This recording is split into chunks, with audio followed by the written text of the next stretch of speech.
আগামী বাজেটে এনবিআর এর পক্ষ থেকে ব্যবসায়ীদের জন্য কোনো ভোগান্তি বা চাপ আসবে না বলে আশ্বস্ত করেছেন বাণিজ্যমন্ত্রী খন্দকার আব্দুল মুক্তাদির।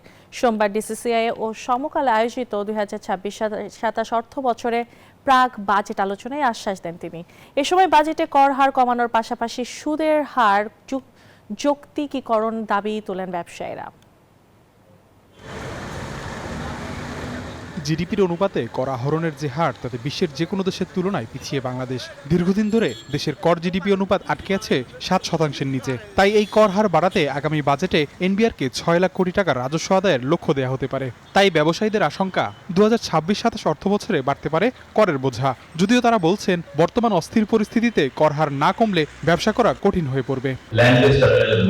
এবং ল্যান্ড টার্মিনালের জন্য গত 7 বছর আগে থেকে টেন্ডারে এই প্রজেক্টটা পৌঁছে এবং ইজিলি করতে পারে।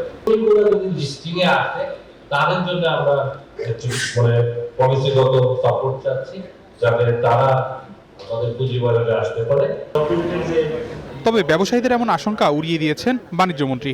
বলেন বেসরকারি খাতের বিকাশে ব্যবসার ব্যয় কমাতে নীতি সহায়তায় জোর দিচ্ছে সরকার। এখন প্রাইভেট ইনভেস্টমেন্ট করতে হলে সেটার কন্ডিউসিভ এনভায়রনমেন্ট তৈরি করতে হয়, না হলে প্রাইভেট সেক্টর ইনভেস্টমেন্ট আসে না। এটার জন্য রিফর্ম লাগে, এটার জন্য ইজ অফ ডুইং বিজনেস তৈরি করা লাগে, এটার জন্য প্রসেসগুলিকে সিম্পলিফাই করা লাগে। অনুষ্ঠানে ঢাকা চেম্বারের পক্ষ থেকে একগুচ্ছ প্রস্তাবনা তুলে ধরা হয়, যেখানে করমুক্ত আয়সীমা ৫ লাখ টাকা করা ও ভ্যাট ব্যবস্থার পূর্ণাঙ্গ অটোমেশন নিশ্চিত করার দাবি উঠে আসে। ব্যাংকের উপরে সবসময় একটা নজরদারি থাকে। সরি, আমি টাইম মতো পার করে যাচ্ছি। Because banks do contribute the highest taxes. Our tax structure is also at the highest level. However, আমাদের রিকোয়েস্ট থাকে যে এই স্ট্রাকচারটাকে আবার রিভিউ করে 25 থেকে 30% নামিয়ে আনা। ব্যবসা সহজ করতে অগ্রিম ভ্যাট বাতিলের দাবি জানান ব্যবসায়ীরা। বলেন সেমিকন্ডাক্টর বা এআই এর মতো উচ্চ প্রযুক্তির গবেষণায় বিনিয়োগ বাড়ালে এলডিসি গ্রাজুয়েশন পরবর্তী চ্যালেঞ্জ মোকাবিলা সহজ হবে।